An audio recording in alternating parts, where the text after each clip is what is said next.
Hello friends, welcome to my channel Eco Master. आज की हमारी वीडियो रहेगी क्लास 11th का सब्जेक्ट माइक्रो इकोनॉमिक्स का chapter 10 that is producer equilibrium. आपको मैं पहले भी बता चुका हूं, इनके बारे में डिटेल में जानने से पहले पिछले चैप्टर्स जरूर देख के आइएगा, उनसे आपको बहुत अच्छे से समझ में आएगा। ओके, अब इक्विलिब्रियम की यहाँ बात हो रही है। हमने याद है पहले चैप्टर्स में कंज्यूमर इक्विलिब्रियम के बारे में भी पढ़ा था।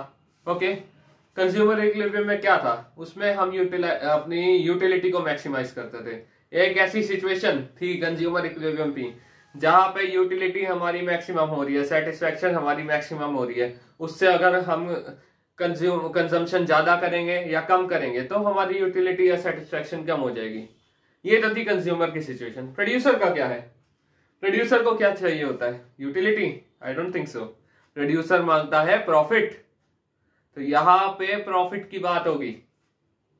और प्रॉफिट का हमने पिछली वीडियोस में, पहले की वीडियोस में देखा था, दो चीजों के बारे में जाना था, रेवेन्यू एंड कॉस्ट।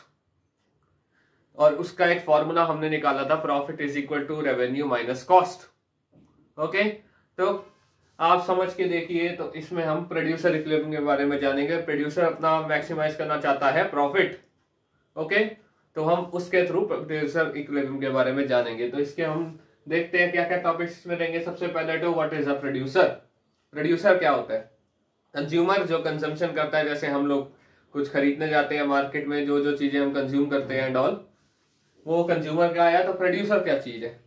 दूसरा, concept of producer equilibrium. Producer equilibrium के बारे में अभी आपको थोड़ा बहुत मैंने बताया, तो यही चीज इसमें हम जानेंगे, प्रोड्यूसर इक्विलिब्रियम होता क्या है, उसके अंदर क्या क्या कंडीशंस आएंगी। हमारा नेक्स्ट टॉपिक कुछ कुछ ऐसे कंडीशंस होगी जिससे हम ये पता लगा सकते हैं कि प्रोड्यूसर कितना जो है प्रोडक्शन करे। प्रोड्यूसर आप समझ सकते हैं, प्रोड्यूसर से एक वर्ड मैच करता है, प्रोडक्शन। तो प्रोड्यूसर एक ऐसा पर्सन है जो प्रोडक्शन करता है किसी चीज की, प्रोड्यूस करता है किसी चीज को। तो वो कितनी ऐसी कंडीशन, हम कितना ऐसा प्रोडक्शन करें जिससे हमारा प्रॉफिट मैक्सिमाइज हो, हम इक्विलिब्रियम पे पहुंचे। तो बहुत थोड़ी बहुत ऐसी कंडीशंस आएंगी जिनसे हम निकाल सकते हैं प्रोड्यूसर इक्विलिब्रियम के कितना आउटपुट प्रोड्यूस करना चाहिए जिससे इक्विलिब्रियम सिचुएशन पे हम पहुंचे। And last, tabular and diagrammatic presentation of producer equilibrium. इसमें हम कंडीशंस वगैरह पता लगाएंगे और उसको एक टेबल और डायग्राम के थ्रू हम निकालना सीखेंगे, निकाल के देखेंगे प्रोड्यूसर इक्विलिब्रियम की सिचुएशन कहाँ आती है। ओके, उसके डायग्राम से उसके। एंड अभी मैंने जैसे आपको बताया, आप सोच के देखिए ये कौन सी सिचुएशन है जहां पे प्रॉफिट हमारा मैक्सिमाइज हो जाता है। चलो वैसे हम देखते हैं who is a producer.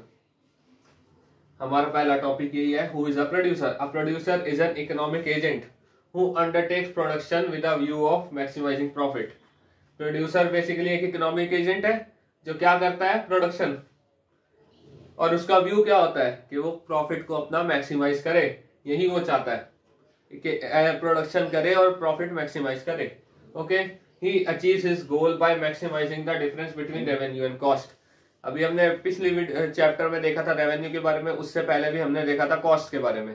Total revenue, total cost, उनके बारे में हमने जाना था। तो रेवेन्यू क्या था आपको याद है? रेवेन्यू उसे कैसे मिलता है उसके बारे में भी हम आगे देखेंगे, और कॉस्ट क्या चीज है। तो यहाँ पे प्रोडक्शन के लिए उसको क्या चाहिए होता है? He requires two types of inputs, factor inputs और नॉन फैक्टर इनपुट्स। इनपुट्स को यूज करके ही वो प्रोडक्शन करता है। फॉर एग्जांपल इनपुट्स में आप ले सकते हैं रॉ मटेरियल, कुछ चीज उसने प्रोडक्शन के लिए, उसके लिए उसे आयरन चाहिए, लेबर चाहिए, मशीन चाहिए। Non factor inputs, factor inputs and all.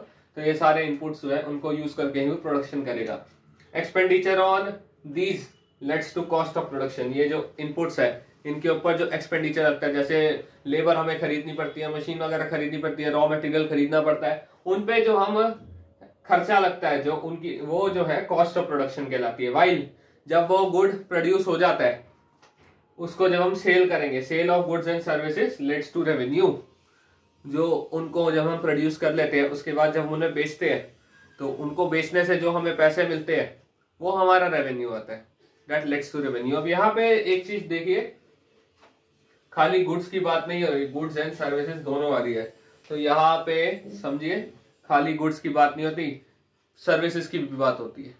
Okay, तो यही चीज लीड करती है रेवेन्यू को। तो profit is equal to revenue minus cost, यही प्रॉफिट का फॉर्मूला है। हमने पहले की वीडियोस में भी देखा था प्रॉफिट का formula, profit is equal to revenue minus cost. अब यहाँ पे हमने इसको थोड़ा और चेंज करके देखा है, ये शो करता है profit, this is TR, TR means total revenue and TC means total cost. To maximise profit the difference should be maximum. TR और टीसी, टोटल रेवेन्यू और टोटल कॉस्ट का जो डिफरेंस है वो मैक्सिमम होना चाहिए।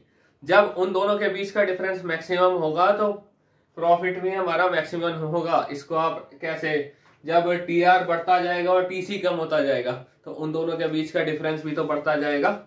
जितना ज्यादा डिफरेंस बढ़ेगा उतना ज्यादा प्रॉफिट बढ़ेगा। तो उसको मैक्सिमाइज करने के लिए हमें एक सिचुएशन पे लाना पड़ता है, और जब वो मैक्सिमाइज हो जाएगा उससे आगे हम प्रोडक्शन करेंगे या उससे कम अगर हम प्रोडक्शन करेंगे तो हमारा प्रॉफिट कम होता जाएगा, उनके बीच का डिफरेंस कम होता जाएगा। तो एक ऐसी सिचुएशन पे आना, तो वो आपका प्रोड्यूसर इक्विलिब्रियम पे जाएगा। तो उसके बारे में अब आगे देखते हैं, कंसेप्ट ऑफ प्रोड्यूसर इक्विलिब्रियम पे जाएंगे। ओके, तो हमारा ये नेक्स्ट टॉपिक है कंसेप्ट ऑफ प्रोड्यूसर इक्विलिब्रियम। अभी हमने प्रोड्यूसर इक्विलिब्रियम के बारे में पहले भी देखा, एक ऐसे सिचुएशन जहां पे हमारा प्रॉफिट मैक्सिमाइज हो रहा है और प्रॉफिट निकालने का फॉर्मूला टीआर माइनस टीसी, यानी कि उन दोनों के बीच का डिफरेंस। और उन दोनों के बीच का डिफरेंस जब मैक्सिमम है, बहुत ज्यादा है, मैक्सिमम है, यानी कि हमारा प्रॉफिट तब मैक्सिमम है। तो basically it's a situation when profit is max at that level of output. एक ऐसे लेवल ऑफ आउटपुट पे हम प्रोड्यूस कर रहे हैं, इतने गुड्स हम प्रोड्यूस कर रहे हैं कि अगर हम उससे ज्यादा प्रोडक्शन करेंगे या उससे कम प्रोडक्शन करेंगे तो हमारा प्रोडक्शन जो है, आई मीन प्रॉफिट जो है वो डिक्रीज ही होगा। फॉर एग्जाम्पल 100 गुड्स हम प्रोड्यूस कर रहे हैं, उस पर हमारा प्रॉफिट मैक्सिमाइज हो रहा है। अगर हम 100 से 110 प्रोडक्शन करेंगे तो भी हमारा प्रॉफिट डिक्रीज होगा। अगर हम 100 से कम करेंगे, यानी कि समझ लो 90 कर रहे हैं, तो भी हमारा डिक्रीज ही होगा प्रॉफिट। तो यानी कि profit is max when TR minus TC, यानी कि उन दोनों का difference that is profit is maximum. अब कुछ लोगों के दिमाग में थॉट जरूर आया होगा कि अगर हम प्रोडक्शन और ज्यादा कर रहे हैं, 100 पे हम कह रहे हैं मैक्सिमम है, लेकिन अगर हम प्रोडक्शन और ज्यादा करेंगे फिर तो हमारा रेवेन्यू बढ़ेगा ही, तो हमारा प्रॉफिट कम क्यों हो रहा है? इसलिए मैंने आपको कहा था पहले की वीडियो जरूर देख के आइएगा, उनमें हमने टीआर टीसी उनके बारे में प्रॉपर डिटेल में डिस्कशन कर रखा है क्या होता है। अब इसका एक एग्जांपल थोड़ा हम टीआर के बारे में याद करते हैं, टोटल रेवेन्यू के बारे में। टोटल रेवेन्यू बढ़ता है, पहले जो है आउटपुट बढ़ाने पे हमारा रेवेन्यू जो है बढ़ता है, इंक्रीजिंग रेट से बढ़ता है, डिक्रीजिंग रेट से बढ़ता है, लेकिन बढ़ता तो है। लेकिन एक पॉइंट ऐसा भी आएगा जब हमारा मार्जिनल रेवेन्यू नेगेटिव जाएगा, और ज्यादा अगर हम प्रोडक्शन करेंगे मार्जिनल रेवेन्यू नेगेटिव में जाएगा और टोटल रेवेन्यू जो हमारा रेवेन्यू है वो डिक्रीज होना शुरू हो जाएगा। तो ऐसा नहीं है कि प्रोडक्शन बढ़ाने से हर टाइम पे हमारा रेवेन्यू बढ़ेगा ही बढ़ेगा। एक पॉइंट ऐसा भी आ सकता है कि उसके बाद हम प्रोडक्शन करेंगे तो वो डिक्रीज होना शुरू हो जाएगा। इसलिए मैं कहता हूं पहले की वीडियो जरूर देख के आइएगा, आप अच्छे से समझ पाएंगे। तो अब यहाँ पे नेक्स्ट है economic profit and accounting profit. Economic profit economics में यूज होता है, अकाउंटिंग प्रॉफिट जो अकाउंटेंट्स यूज करते हैं। Both are estimated by difference between TR and TC. दोनों ही टोटल रेवेन्यू और टोटल कॉस्ट के बीच के डिफरेंस से ही निकाला जाता है प्रॉफिट। ओके, तो दोनों में फर्क क्या है? दोनों में एक फर्क है कि टोटल कॉस्ट अकाउंटेंट्स कंसीडर करते हैं एक्सप्लिसिट कॉस्ट, टोटल कॉस्ट निकालने के लिए उनके लिए total cost is equal to only explicit cost, while economics के लिए इकोनॉमिक प्रॉफिट में total cost is equal to explicit plus implicit cost. अब एक्सप्लिसिट कॉस्ट जो फैक्टर्स और non factors income, I mean factors और नॉन फैक्टर इनपुट्स पे जो हमारा खर्चा लगता है, हमें गुड्स खरीदने पड़ते हैं, रॉ मटेरियल खरीदना पड़ता है, उसके लिए पैसे देने पड़ते हैं, मशीन्स वगैरह खरीदने के लिए पैसे देने पड़ते हैं, वो सारी जो हमारी कॉस्ट है वो एक्सप्लिसिट कॉस्ट है। Then what is implicit cost? सोच के देखिए जरा, हमारी अपनी खुद की लैंड है, उसके लिए हमें पैसे थोड़ी ना देने पड़ेंगे अगर हमने उस पर प्रोडक्शन करनी है। अगर हमारे पास कोई लैंड नहीं है, हमें लैंड खरीदनी पड़ेगी तो हमें उस पर जो है पैसे देने पड़ेंगे। लेकिन अगर हमारे पास खुद का जो है एक पड़ा हुआ है तो उसके लिए हमें कोई पैसे नहीं देने पड़ेंगे, तो ये इम्प्लिसिट कॉस्ट हो जाएगी। लेकिन फिर ये इम्प्लिसिट कॉस्ट में हम इसको कॉस्ट क्यों बोलते हैं? सोच के देखिए, इस पे हमें पैसे तो देने नहीं पड़ रहे, हम जो है इस पे प्रोडक्शन कर पा रहे हैं। लेकिन जरा सोच के देखिए, अगर हम इस पे प्रोडक्शन नहीं कर रहे, हम जो है इस पे प्रोडक्शन करने की बजाय इसको कहीं रेंट पे दे दे या किसी और को इस पे प्रोडक्शन करने के लिए दे, तो उससे हमें रेवेन्यू मिलेगा ना। लेकिन अब हम वो ना रेंट पे चढ़ा रहे हैं ना किसी और को उस पर प्रोडक्शन करने के लिए दे रहे हैं, हम इसको अपने लिए यूज कर रहे हैं। तो जो हमें वहां से रेवेन्यू मिल सकता था वो अब रेवेन्यू तो नहीं मिलेगा। तो ये कहलाती है हमारी इम्प्लिसिट कॉस्ट। जो हमें रेवेन्यू मिलता था वो हमें रेवेन्यू नहीं मिल पा रहा, तो वो हमारे लिए एक तरह से कॉस्ट ही हुई, क्योंकि हमें अब खुद अपने लिए उसको यूज करना पड़ रहा है। जो हमें रेवेन्यू मिल सकता था रेंट वगैरह से एंड ऑल बहुत से अदर चीजों से, वो हमें नहीं मिल पा रहा। तो ये हमारी इम्प्लिसिट कॉस्ट आई। तो यहाँ पे इकोनॉमिक्स एक्सप्लिसिट और इम्प्लिसिट कॉस्ट दोनों को लेते हैं और अकाउंटेंट्स खाली लेते हैं एक्सप्लिसिट कॉस्ट। तो for economics profit TR minus TC, where TC is equal to explicit plus implicit cost. और accountant profit TR minus TC, where TC is equal to explicit cost only. Okay, अब gross and net profit. Economic profit में बहुत हम gross profit और net profit लेते हैं। Gross profit का formula TR minus TVC। TVC is total variable cost. याद है कॉस्ट वाले चैप्टर में हमने दो टॉपिक्स पढ़े थे, TC is equal to TVC, total variable cost plus total fix cost. Variable cost जो वेरिएबल फैक्टर पे लगती है, फिक्स कॉस्ट जो फिक्स फैक्टर्स पे लगती है जैसे मशीनरी एंड ऑल। ओके, उनके बारे में भी हमने डिटेल में उन चैप्टर्स में पढ़ा हुआ है, तो वो देख के आइए, आप और अच्छे से समझ जाएंगे। Net profit is equal to TR minus TVC plus TFC, यानी कि TR माइनस TC। ओके, तो नेट प्रॉफिट में हम total revenue minus total cost लेते हैं एंड ग्रॉस प्रॉफिट में हम लेते हैं total revenue minus total variable cost. अब हम अलग अलग सिचुएशन देखेंगे प्रॉफिट्स की थोड़ा आगे जाके। Let's move forward. अब प्रॉफिट की हमने यहाँ पे 3 सिचुएशन देख रहे हैं। पहला एबनॉर्मल प्रॉफिट, दूसरा नॉर्मल प्रॉफिट, तीसरा सब नॉर्मल प्रॉफिट। सब नॉर्मल प्रॉफिट का दूसरा नेम होता है लॉसेस। अब लॉसेस से आप समझ ही जाओगे कि सब नॉर्मल प्रॉफिट क्या होता है। अब हमने उनका डिफरेंस देखना था। अब एबनॉर्मल प्रॉफिट, प्रॉफिट बेसिकली क्या होगा, कब मिलेगा उसको, जब TR माइनस TC होगा, उन दोनों के बीच में डिफरेंस होगा। सोच के देखिए, अगर TR बड़ा है तभी जो है उन दोनों के बीच का डिफरेंस पॉजिटिव होगा, और जब उनके बीच का डिफरेंस पॉजिटिव होगा तभी उसे प्रॉफिट होगा। तो जब TR बड़ा है TC से, अगर हम दोनों ही में डिवाइड कर देंगे TR और TC को क्वांटिटी से, आउटपुट से, तो वो AR बन जाएगा। तो AR जब बड़ा है AC से, यानी TR जब बड़ा है TC से, AR बड़ा है AC से, तभी वो एबनॉर्मल प्रॉफिट में होगा।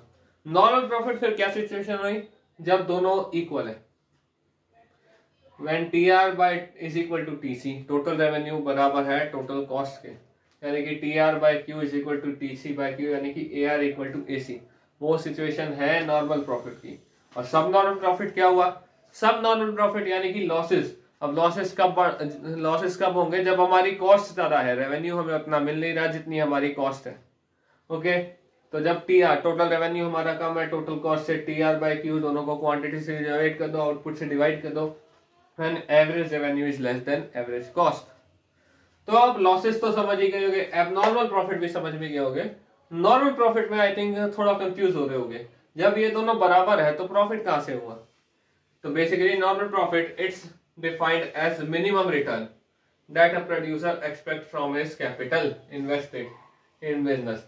यानी कि जब ये दोनों बराबर है तो आप समझ सकते हैं ये एक मिनिमम रिटर्न है जो प्रोड्यूसर एक्सपेक्ट करता है। अगर इससे भी कम हुआ,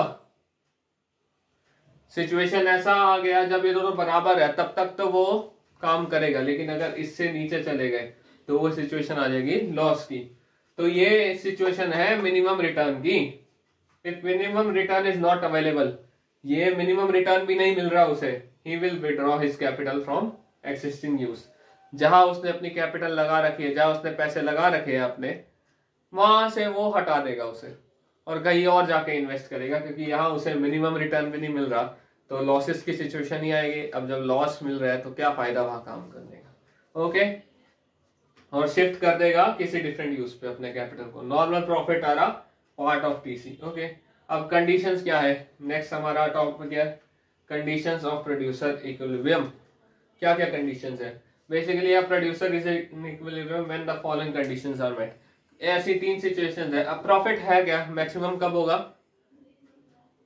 प्रोड्यूसर इक्विलिब्रियम कब आएगा? जब प्रॉफिट हमारा मैक्सिमम होगा, यानी कि टीआर माइनस टीसी, उन दोनों के बीच का गैप मैक्सिमम होगा। और ये कब होगा मैक्सिमम? जब ये तीन सिचुएशन मीट करेंगी। आपका पहला M R equal to M C, okay, जब मार्जिनल रेवेन्यू हमारा मार्जिनल कॉस्ट के बराबर होगा। दूसरा M C should be rising when M R equal to M C, जब एम आर एम सी बराबर होंगे। अगर हम ग्राफ के हिसाब से सोचे तो जब एम आर एम सी को कट करेगा तभी वो दोनों बराबर होंगे, और उस समय M C should be rising, यानी कि एम सी जो है बढ़ना चाहिए। अगर हम ग्राफ में देखेंगे तो हम और अच्छे से इसको समझ पाएंगे। और इसको आप सोच के देखिए कि M C must cut M R from below, नीचे से एम आर को काटना चाहिए। उस समय एम आर ऊंचा होना चाहिए, एम सी नीचे होना चाहिए, ताकि जब उसके आगे जब वो एक दूसरे को क्रॉस करेंगे, एक दूसरे को कट करेंगे, तब एम सी ज्यादा होना चाहिए और एम आर कम होना चाहिए उसके बाद। तो एम सी बढ़ना चाहिए और एम आर नीचे होना चाहिए। इसको जब हम ग्राफ में देखेंगे तो और अच्छे से समझ पाएंगे। और उस टाइम पे ए आर, एवरेज रेवेन्यू आपका ज्यादा होना चाहिए एवरेज वेरिएबल कॉस्ट से, okay, that is average revenue should be greater then average variable cost. अगर ये तीनों सिचुएशंस मीट करेंगी तो आपका प्रॉफिट जो है वो मैक्सिमाइज होगा। अब अगर हमारा जो नेक्स्ट टॉपिक रहेगा उसमें हम इसको ग्राफ के थ्रू समझेंगे तो हमें और अच्छे से थोड़ा समझ में आएगा। So let's move further to the next topic. हमारा टॉपिक रहेगा tabular and diagrammatic representation of producer equilibrium. Producer equilibrium की हमने सिचुएशन देखी थी। अब हमने यहाँ पे एक टेबल बनाया है। यहाँ पे देखिए हमने पहली सिचुएशन हमारी क्या थी, M R equal to M C. तो यहाँ दो पॉइंट्स हम यहाँ देख रहे हैं जहाँ पे एम आर और एम सी बराबर है। आउटपुट 2 जहाँ पे एम आर 12 है, एम सी भी 12 है। उसके बाद देखिए एम सी डिक्रीज हो रहा है। दूसरी सिचुएशन थी उसके बाद एम सी राइज करना चाहिए, और you can say M C must cut M R from below, okay. दूसरा ये 10, इसके बाद 12 के बाद ये 15, यानी कि एम सी बढ़ रहा है। तो ऐसा क्यों होना चाहिए कि एम सी उसके बाद राइज करना चाहिए? हम यहाँ पे देख सकते हैं T R total revenue is summation of marginal revenue, हमने देखा था पहले भी। तो दूसरे पॉइंट पे टी आर हमारा क्या बना, 12 plus 12 which is equal to 24। और अगर हम एम सी देखें उस टाइम पे तो 15 plus 12 which is equal to 27, okay. उस टाइम पे टीसी है 27, क्योंकि टीवीसी और TC you can say summation of marginal cost होता है, ओके। अब इन दोनों के बीच का हम डिफरेंस देखें तो आ रहा है माइनस सी, टी आर माइनस टीसी, यानी कि 24 माइनस 27 इज इक्वल टू -3, जो कि है लॉस का सिचुएशन।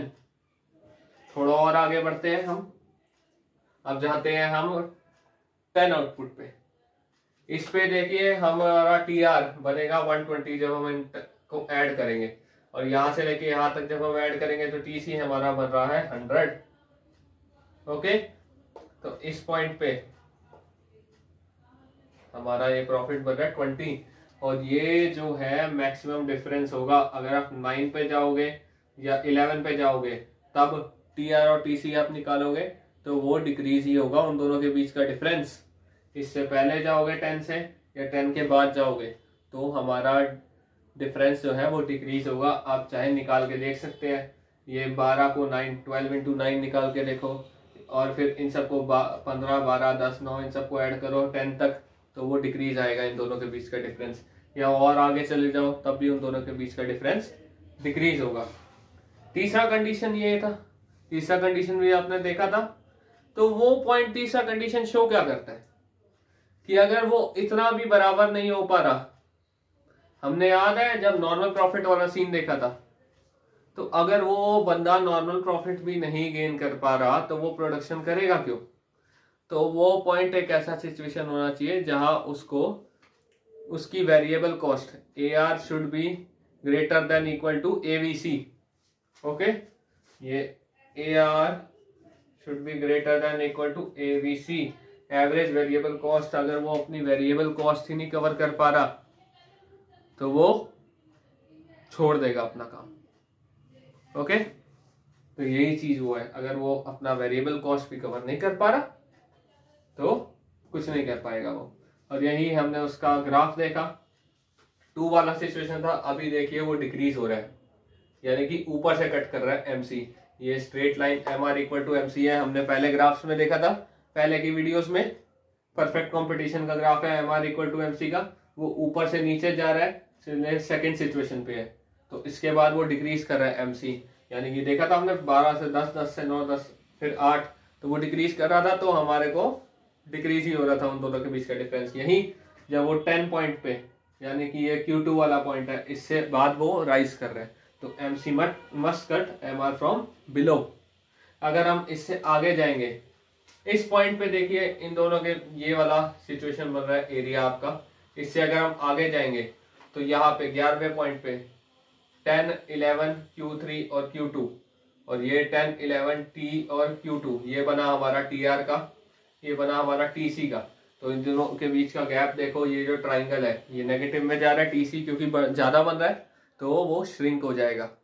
यही अगर हम इससे पीछे जाएंगे तो ये देखिए ये पॉइंट हमारा MC का था इतना और MR का था यहाँ तक, लेकिन अगर हम इससे और आगे बढ़ेंगे, ये पहले 9, 10, इससे पहले से अगर हम और आगे बढ़ेंगे तो इन दोनों के बीच का जो है बढ़ेगा, क्योंकि TR हमारा और ज्यादा बढ़ रहा है।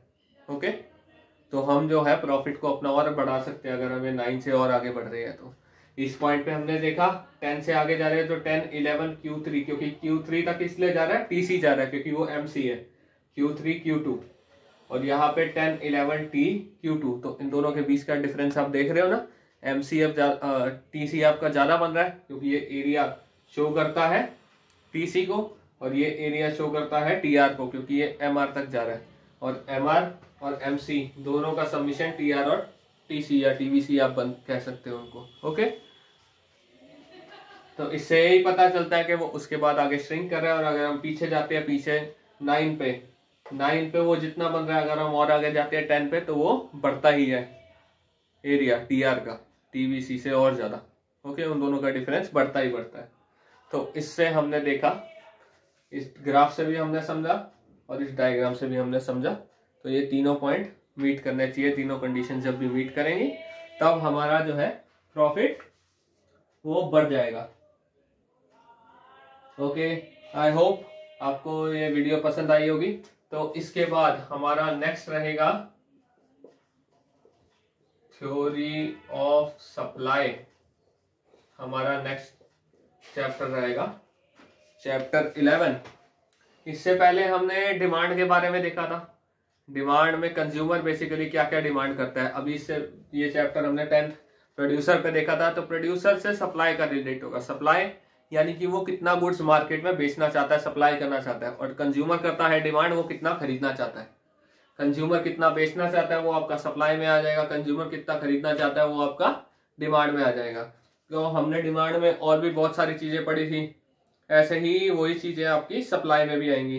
पहले हम सप्लाई का कंसेप्ट देखेंगे कि सप्लाई बेसिकली होती क्या चीज है। थोड़ा मैं आपको यही बता रहा हूँ कि वो कितना जो है सप्लाई करना चाहता है, बेचना चाहता है, वही सप्लाई में आ जाएगा। सप्लाई में एक और चीज आ जाएगी, वो कितना बेचना चाहता है, खाली वही नहीं आएगा, वो कितना प्रोड्यूस कर सकता है, उसके पास कितना रॉ मटेरियल, कितना इनपुट्स अवेलेबल है वो गुड प्रोड्यूस करने के लिए, मार्केट में बेचने के लिए, वो भी आ जाएगा। खाली इसी से नहीं, तो सप्लाई शेड्यूल हम देखेंगे, जैसे हमने डिमांड शेड्यूल बनाया था उसके साथ में डिमांड का कर्व बनाया था, वैसे ही सप्लाई का भी कर्व बनेगा। ओके, उसका स्लोप हम निकालेंगे, जैसे हमने डिमांड का स्लोप निकाला वैसे सप्लाई का भी स्लोप निकलेगा। इसलिए कहता हूँ पीछे का चैप्टर जरूर देख के आना, अगर आपने देखा होगा तो आपने डिमांड वाला चैप्टर जरूर देखा होगा। ओके, अब जैसे हमने डिमांड फंक्शन निकाला था वैसे सप्लाई फंक्शन, हमने लॉ ऑफ डिमांड निकाला था, जो वो डिमांड और प्राइस के बीच का रिलेशन जिसमें निकल रहा था, ऐसे ही सप्लाई फंक्शन भी आएगा जिसमें सप्लाई और प्राइस का। अब आपने देखा होगा, मैं जैसे बता रहा हूँ, डिमांड और सप्लाई एक दूसरे के अपोजिट है। ओके, डिमांड और प्राइस का अपोजिट रिलेशन है, तो सप्लाई और प्राइस का फिर पॉजिटिव रिलेशन होगा। डिमांड और प्राइस का नेगेटिव रिलेशन है, तो सप्लाई और प्राइस का पॉजिटिव रिलेशन है। सोच के देखिए, अगर मार्केट में प्राइस ज्यादा चल रहा है तो कंज्यूमर ऑब्वियस ही बात है ज्यादा सप्लाई करना चाहेगा, ज्यादा चीजें बेचना चाहेगा। क्यों? क्योंकि प्राइस ज्यादा है, उसको बेचेगा अगर वो, तो उसको और ज्यादा पैसे मिलेंगे और ज्यादा रेवेन्यू मिलेगा। ओके, तो बेसिकली लॉ ऑफ सप्लाई में यही आएगा और डिटेल में हम जानेंगे। नेक्स्ट हमारा टॉपिक रहेगा चेंज इन क्वांटिटी सप्लाइड। जैसे हमने क्वांटिटी डिमांडेड पढ़ा था वैसे क्वांटिटी सप्लाइड भी यहाँ पे आएगा। ओके, उसके टॉपिक में भी जाएंगे। सप्लाई में चेंज हम के बारे में पढ़ेंगे कि अगर उसके अंदर चेंज आता है तो कैसा चेंज आता है, किस चीज फैक्टर्स को लेके चेंज आता है। अब हमने प्राइस इलास्टिसिटी ऑफ डिमांड देखा था कि उसमें प्राइस के चेंज होने से डिमांड में कितना चेंज आ रहा है, उसके बारे में हमने पता लगाया था इलास्टिसिटी के थ्रू। यही हम यूज करेंगे, प्राइस इलास्टिसिटी ऑफ सप्लाई देखेंगे। इलास्टिसिटी आपको याद है, अगर मैंने बताया था कि किसी फैक्टर के चेंज होने से उस फैक्टर में डिमांड में कितना ज्यादा चेंज आ रहा है या कितना कम चेंज आ रहा है। वैसे ही सप्लाई में भी देखेंगे कि अगर उसमें प्राइस इंक्रीज हो रहा है, डिक्रीज हो रहा है, और कोई फैक्टर इंक्रीज हो रहा है, डिक्रीज हो रहा है, तो उससे सप्लाई में कितना ज्यादा चेंज आ रहा है, कम चेंज आ रहा है या ज्यादा चेंज आ रहा है, उसके बारे में पता कैसे लगाएंगे और नॉट। ओके, उसका मीनिंग निकालेंगे। इलास्टिसिटी का मेजरमेंट हम पता लगाना सीखेंगे, इलास्टिसिटी का, इलास्टिसिटी ऑफ सप्लाई, और भी बहुत से टॉपिक्स आएंगे, उनके बारे में हम बहुत ज्यादा डिटेल में जानेंगे। तो वो हमारे नेक्स्ट चैप्टर में रहेगा, theory of supply. I guess आपको जो है ये वीडियो भी बहुत पसंद आई होगी। अगर पसंद आई है तो प्लीज इसे लाइक कीजिए, सब्सक्राइब कीजिए, शेयर कीजिए अपने फ्रेंड्स के साथ। आई नो आप जो है इसको देखेंगे, अच्छे से समझेंगे तो आपको भी मजा आएगा। ओके, तो उसके बाद देखेंगे।